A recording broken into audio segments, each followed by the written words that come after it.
Энэ өдрийн мэнд төргий. Бид энэ нэмэлт хичээлээр технологи ашиглаж сургалт явуулах үндсэн зарчмын тухай үзэж танилцах болно. Гарчгаас харахад технологиг боловсрол, сургалтын үйл ажиллагаа, модуль болон ангид хэрхэн нийцүүлэн ашиглах тухай байгаа юм аа. Энэ курст хамрагдсан хэн боловч тодорхой хэмжээний сурганы болон технологийн туршлага дадалтай байгаа билээ. Та шинэ эсвэл мэрэгдсэн олон жилийн туршлагатайг үл тооцсон хэд хэдэн санааг энд өгүүлэх гэсэн юм аа. Бид сургалтын үр дүнгээс эхлэн технологиг ашиглан сурах болон багшлагад дэмжлэг болох сургалтын олон талын дизайны зарчмыг үзэх болно. Англиар Universal Design for Learning гэсэн нэртэй байх болно. Дараа нь бид сургалтын 3 гол хэсэг дэх стратегийг судлах болно. Нэгдүгээрт оюутан сурагчид зориулсан сургалтын материалыг хайх, үүсгэх болон хуваалцах технологиг судлах болно. Хоёрдугаар анги дахь үйл ажиллагаа болон виртуал үйл ажиллагааг хөнгөвчлөх технологиг ашиглах тухай байна. Гуравдугаарт танхимын болон танхимын гадуур сургалт болон багшлах үйл ажиллагааны хэмжээ хүрээг технологи ашиглан тодорхойлох тухай байна. За ингээд технологи ашиглан сургалт явуулах тухай курсээ эхлүүлье.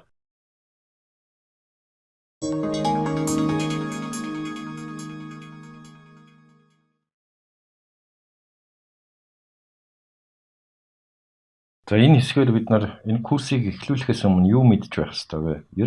Ер нь багш нарын мэдүүлж авах технологийн мэдлэгийн тухайд авч үзэх болно.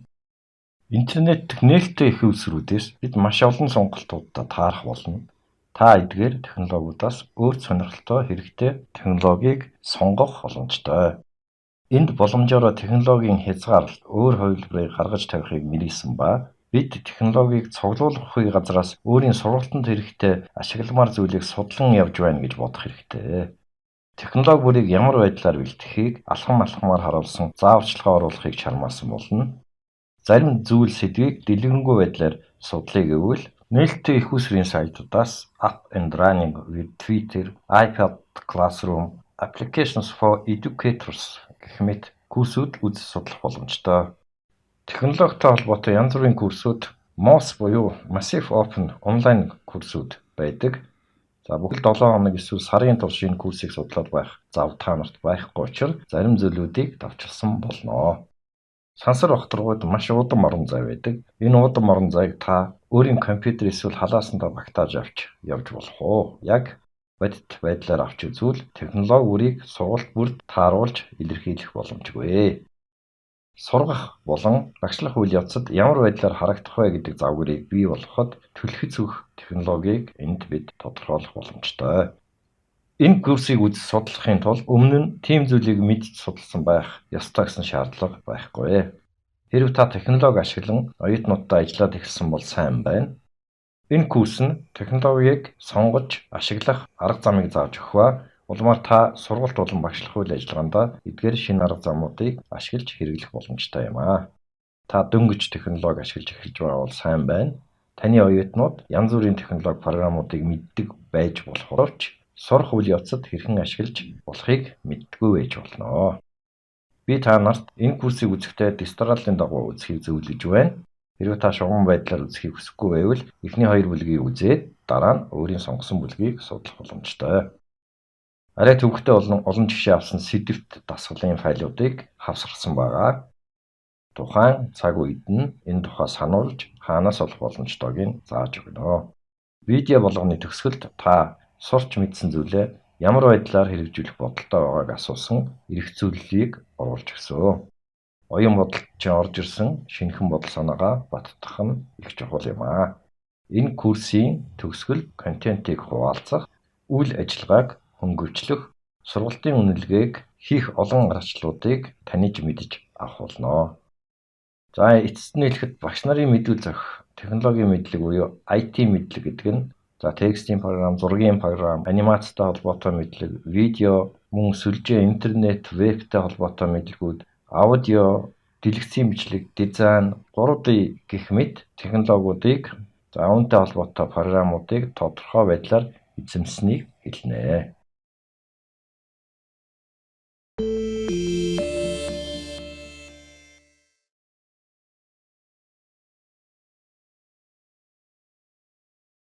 Энэ хэсгээр технологи буюу тех гэсэн үгийг teach гэсэн үг рүү оруулах тухай үзье. Технологи ашиглаж багшлах стратеги руу тусгаалan орохоос өмнө цөөн хэдэн зүйлийн ойлголт авах хэрэгтэй байна. Эхлээд технологи нь агсан дэвшилт сургалт болон сургахын үйл ажиллагааг ямар байдлаар дэмждгийг харъя. Гялдсан объект бүхий зарим амьтад анхаарал татдаг шиг бид шинэ гайхалтай технологи руу өөрийн эрэхгүй татагддаг.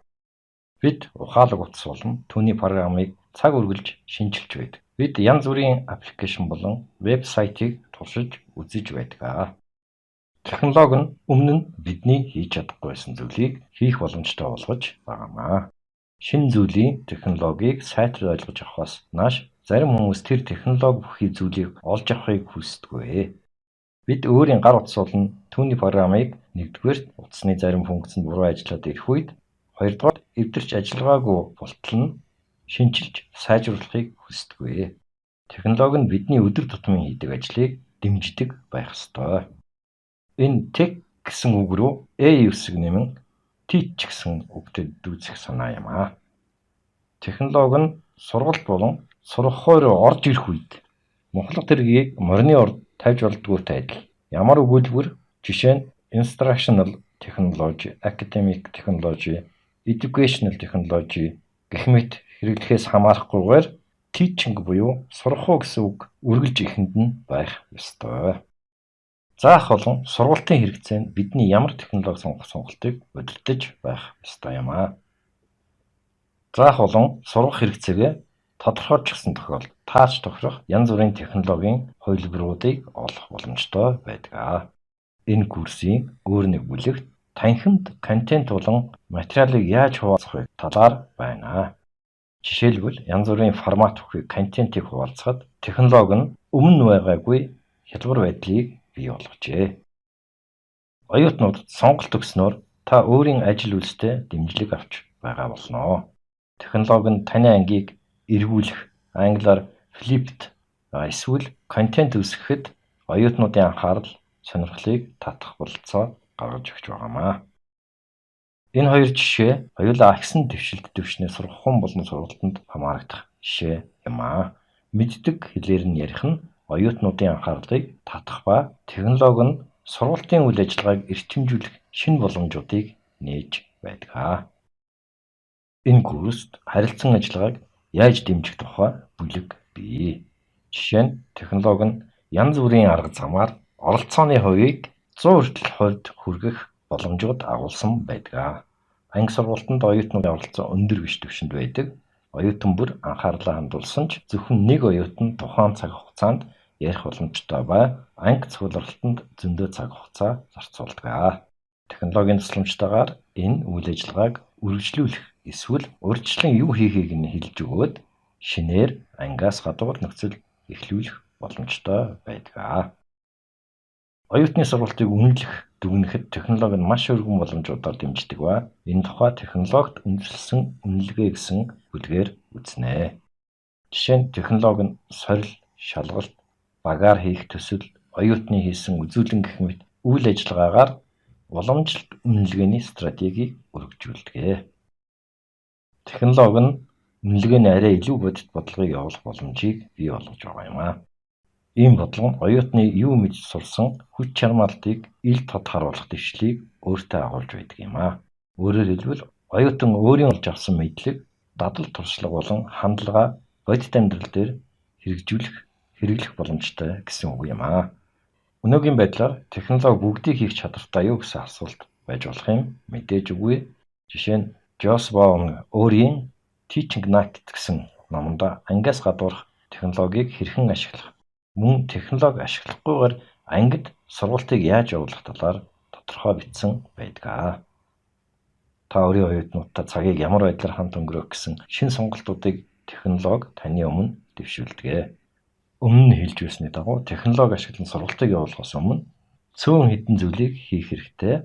Цаашаа бид технологи ашигласнаар сургалтын үр дүнг дахин харах, ангийн нөөц сонгуудыг зэрэгцүүлэх, шинэ үр дагавартай үнэлгээ болон сургалтын бодлого нийцсэн универсал дизайныг хэрхэн ашиглах талаар үзэх болно. Дараагийн видео хичээл рүү орохоос өмнө дараах асуултанд өөртөө зориулж хариулж тунгааж бодно. Өөрийн ангидаа дэвшилт сургалт болон багшлалтыг дэмждэг технологиг ямар арга замаар хэрэгжүүлэх бодолтой байна вэ? Өнгөрсөн хугацаанд технологи тулгуурласан сургах нь ямар хандлага танд байсан бэ? Ийм үйл ажиллагаанаас юуг чааш нь хөгжүүлэх бодолтой байна вэ?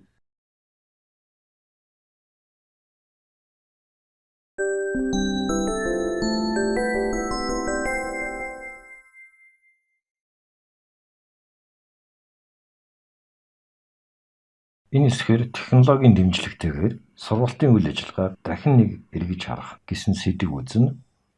Та маш олон сургалтын үр дүнг бий болгосон туршлагатай багш эсвэл ямар ч туршлагагүй шинэ залуу багш байсан ч технологи суралцагчийн хүлээн байсан хийх гэж байсан зүйлийг яаж өөрчлөхийг харах болно. Үүний тулд оюутан заавал технологийн урт чагсаалыг эзэмшсэн байх ёстой гэж бодож байна уу? Заавал шаардлагатай биш ээ. Эхлээд сургалтын үр дүнгийн талаар товч тоймолж үзье. Хэрэв та сургалтын үйл ажиллагааны үр дүнг бичгээр илэрхийлэх технологитой эртний танил бол энэ нь суралцагч нарт юу хийх болон мэдж сурахыг хэлж өгдөг. Сургалтын үйл ажиллагааны хүчтэй тогтвортой үр дагаврууд нь өөр арга замаар хэмжигдэх боломжтой. Хэрэв та сургалтын үйл ажиллагааны үр дүнг бичгээр илэрхийлэх технологитой гүнзгий танилцахыг хүсвэл дасгалын файлын хавцад бүлэг 1-р Learning Outcome гэсэн нэртэй PDF файлыг үзнэ. Энд сургалтын үйл ажиллагааны үр дүнгийн өөр хэсгүүдийг таймлаа харуулсан ба тэдгээрийг яаж бичихэд танд тусламж болох юм аа. Одоо үр дүнг арай том зургаар харъя. Оюутнуудад юу хүлээж байгааг нь хэлээ зогсохгүй таны курсын янз бүрийн төрх байдлыг дизайнчлахад тус болдог. Жишээ нь зарим төгсгөлөөс ихтэй дизайн бүхэг курсыг энэ үр дагавруудаар шинжилэн хүссэн үр дүнг хүртэх боломжтой байдаг. Тэгээд дараа нь үр дүн болгоно нь боломжийн үндэслэлтэй байх үнэлгээний стратегийг хөгжүүлж болно. Сүүлд нь оюутнууд үр дүн болгоныг хүртсэнийг харуулсан үйл ажиллагааны төлөвлөгөө гаргах боломжтой. Үр дүнгийн цар хувиар руу анхаарлаа төвлөрүүлж технологи нь оюутнуудын хийх үйл ажиллагаанд ямар нөлөөлөл үзүүлэхийг харъя. Ямар загварыг сонгосноос хамааран сургалтын үр дүнгууд өөр ангилалд байх ба үндсэн асуулт нь ямар төрлийн сургалтаар оюутнууд сургагдах вэ гэсэн асуулт байна. Ур чадвар нь аль түвшинд очих вэ? Ийм асуултын хариулт нь Бенжамин Блумийн онолтой ижил төстэй болж ирж байгаа юм.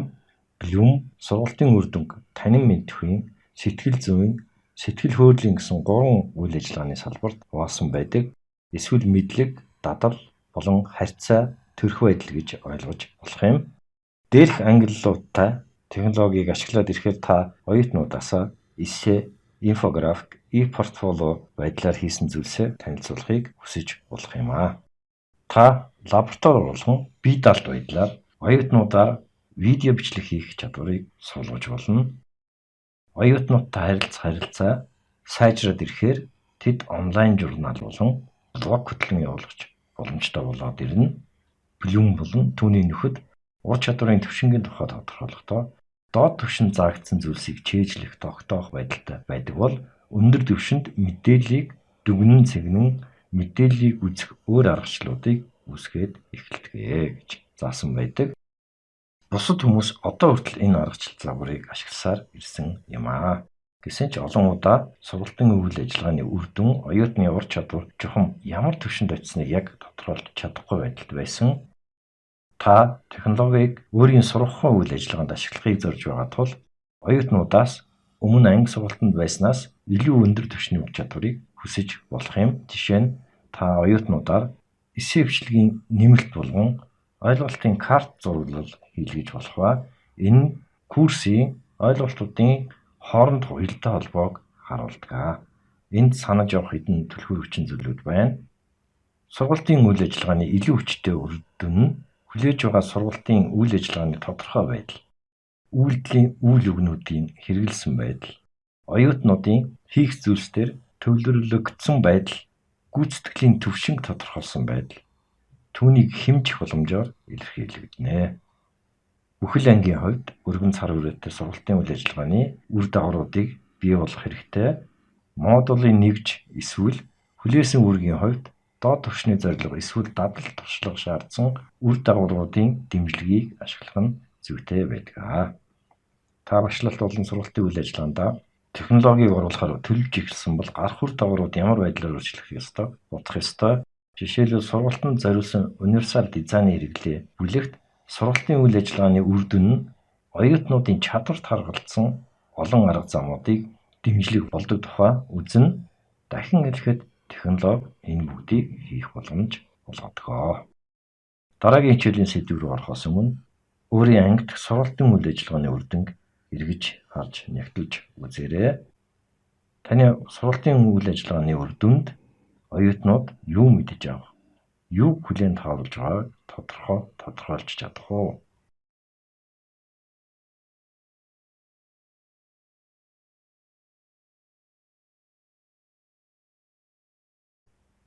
Та үр дүнгийн гүйцэтгэлийн шаардлагатай түвшинд хүрэх үү?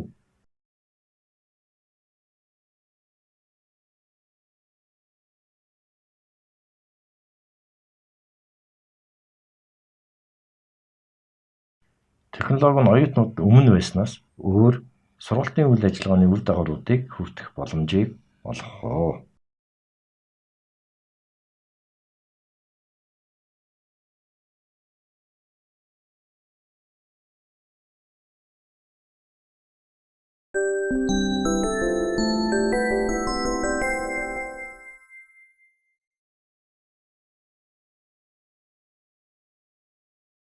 Энэ хэсгээр их үүсвэр, үйл ажиллагаа болон үнэлгээг сургалтын үйл ажиллагааны үр дүнгээр дэмжих тухай гэсэн сэдвийг үзье.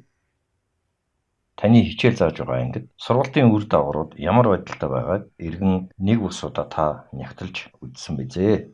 Магадгүй оюутнуудын сурах үйл ажиллагааг дээшлүүлэх хэд хэдэн арга хэмжээг авсан ч байж болох юм. Оюутнуудад боломж өгвөл тэд ямар ч хүндрэлтэй асуудлыг шийдэж чадах чадвартай байдаг. Оюутнуудад асуудлыг арай өндөр түвшинд шийдэх боломж олгоход нь туслах үүднээс курсын янз бүрийн хэсгүүд үр дагавартай зэрэгцэн хэрхэн оршиж болохыг нөгөө томилон үзье. Технологи нь сургалтын үйл ажиллагаанд сайн зохицдог тухай бид боддгийн адил би та нарыг технологийн тусламжтай өөрийн хичээлийг оновчтой сайн зохион байгуулахыг хүсэж байгаа юм аа. Ангийн тухай ярихад би түүнийг молекулын бүтцтэй төсөөлүүлж боддгоо. Түүн доторх хэсгүүдийн нийлбэрээс бүхлээрээ бүтнээрээ том байна. Төвд нь үр дүн байх ба эргэн тойрны 3 зүйл нь оюутан нарт үр дагавар хүрэхэд нь туслах ёстой. Контент болон материал нь үзэж харахад, үйл ажиллагаа нь хийж бүтээхэд, үнэлгээний стратеги нь ямар амжилтанд хүрсэнийг харуулах болно. Өөрсдийгөө оюутны байр суурь дээр тавиад оюун бодолтой төсөөлөн дасгал хийж үзье. Энэ нь сургалтын контент, үйл ажиллагаа болон үнэлгээг сургалтын үйл ажиллагааны үр дагавартай зэрэгцүүлэн тавьж дэмжих боломж олгодог. За нэгдүгээр та ямар нэгэн шинэ зүйлийг сурч байна гэж төсөөлье. Өмнө хийж үзээгүй шинэ зүйл. За жишээлбэл усан дээгүүр гулгах, зөвгөө үржүүлэх ч юм уу. За ашигын бус байгууллагын сэдэ болоо гэж үзье. Усан дээгүүр хавтан ашиглан гулгах лекцээр аль хөлөө самбарын хавтангийн урд нь тавих вэ гэдгийг тодорхой мэдж байх ёстой. Хөлөө зөв тавьсан уугүй юу? Хэсэг хугацаанд та долгионы тэр бүлгэлсэн ирж байгаа хурдыг мэдхийг хүсэх боловч самбар дээрх зөв зогсолтыг мэдэхгүй бол та аль хэдийн самбараас ус руу орох болно. Иймээс усан дээр самбартаа гарахын өмнө та самбар дээр хэрхэн гарах, хөдөлгөөн яаж хийхийг сурах ёстой. Усан дээгүүр гулгах сурснаа үзүүлэхийн тулд багч гисэн долгионтой усан дээр гарах нь чухал юм аа. Одоо эргээд өөрсдийн байр суурь дээр очие. Ямар контентыг та сургалтын үйл ажиллагааны үр дагавар болгонд нийцүүлэх вэ? Юу хэрэгтэй вэ? Ямар нэмэлт хэрэгтэй вэ? Ямар форматаар хангах ёстой вэ? Үр дүн бүрд хамааралтай үйл ажиллагаа танд байна уу? Шалгалт өгөхийн өмнө таны оюутнууд бодож боловсруулсан зүйлдээ шүүмжтэй хандах дадал туршлагад суралцаж байна уу? Үнэлгээний стратеги нь оюутнуудын сургалтын үйл ажиллагааны бодит үр дүнг үнэхээр харуулж чадж байна уу? Ангиас гадуур хийх боломжтой зүйлүүдийг та оюутнуудаар анги дотроо хэлгээд байна уу? Энэ бүгдийг би таны ангийг шүүмжилж өөлөх гэж асуугаагүй.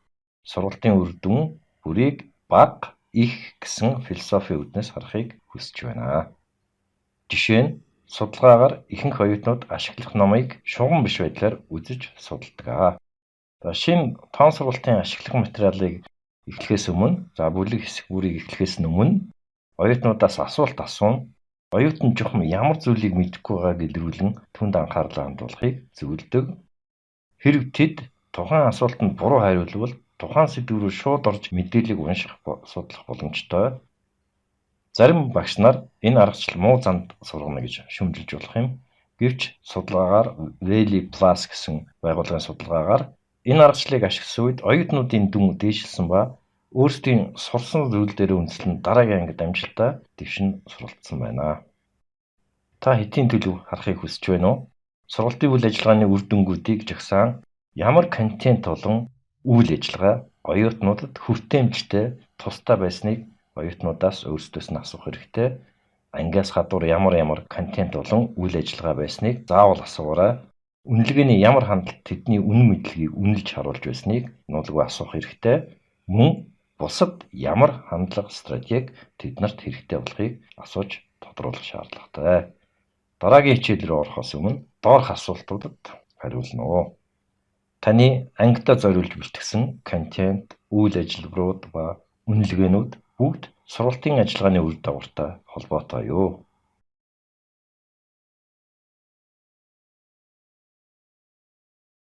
Технологи нь таны ангийн сургалтыг оновчтой үр дүнтэй болох арга зам мөн үү?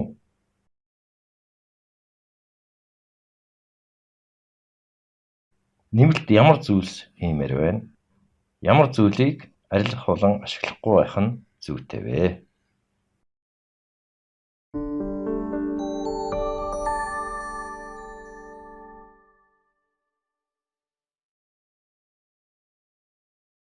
Энэ хэсгээр сургалтанд зориулсан универсал дизайныг хэрэгжүүлэх тухай ойлголтыг үзье.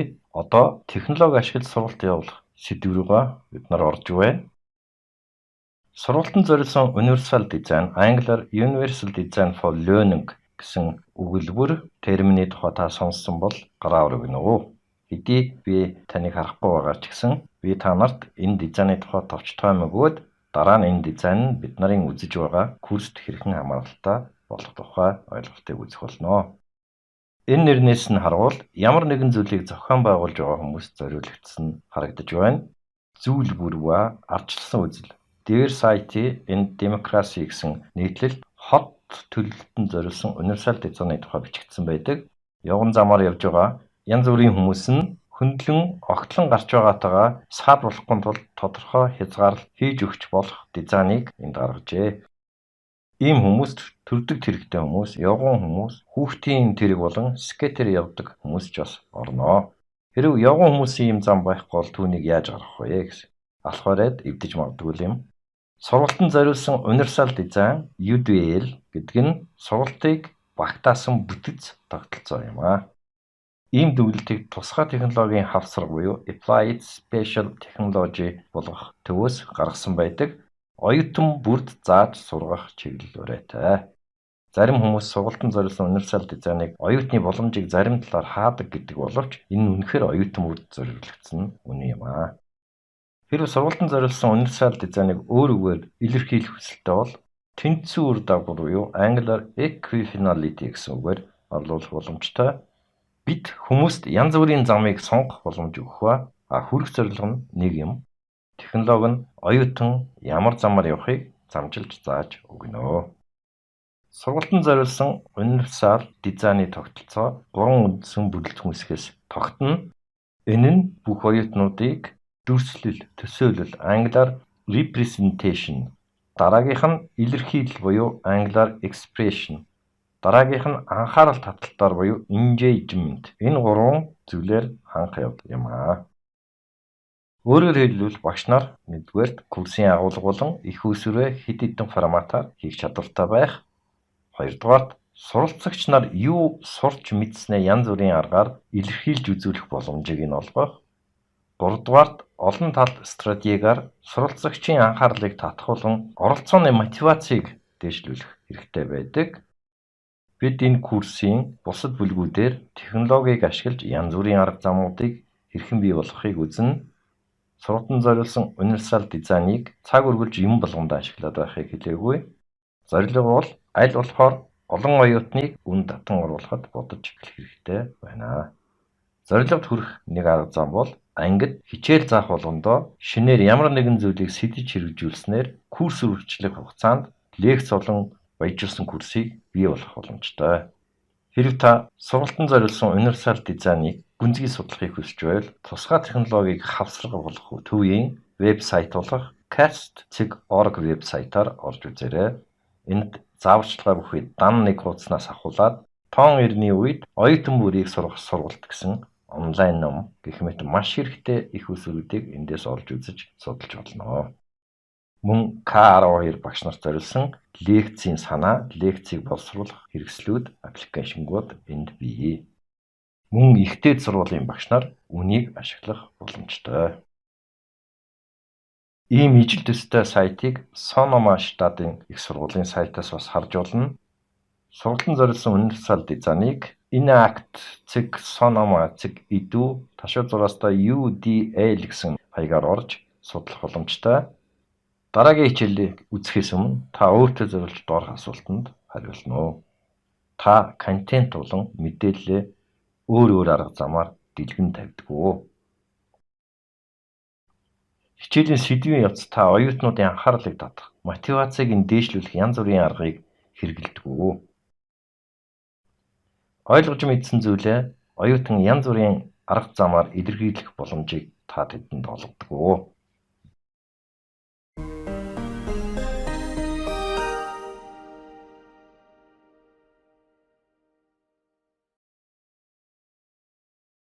Өмнөх сэдвүүдээр сургалтанд зориулсан универсал дизайны үндсэн ойлголтыг бид нар үзсэн. Одоо эхний бүрэлдэхүүн хэсэг болох дүрслэл, төсөөллийг олон аргаар хийх тухай гэсэн ойлголтыг жоохон гүнзгийрүүлж үзье. Өөрөөр хэлбэл оюутан сурагчдын ойлголтыг дэмжих зорилгоор янз бүрийн формат контентийг үүсгэх боломжийг хангах ёстой. Бид суралцагчийг сургах арга зүйн янз бүрийн уриалга дуудан зохицуулаад зогсохгүй. Суралцагчийн зүгээс гардаг төрөл бүрийн сонирхлыг дэмжих хэрэгтэй байдаг. Олон төрлийн форматаар контент хийнэ гэдэг нь медиа төрлүүд болгох текст, график, аудио, видео болон эдгээрийн зарим нийлмэлээр мультимедиа үүсгэх чадварыг хэлээд байгаа юм. Хичээл курсын сэдвээ баяжуулах зорилгоор бичлэг хийн, үзүүлэн хайж байгаа багш нарт энэ олон төрөл формат бүхий контент бүр чухал хэрэгцээтэй болж байна.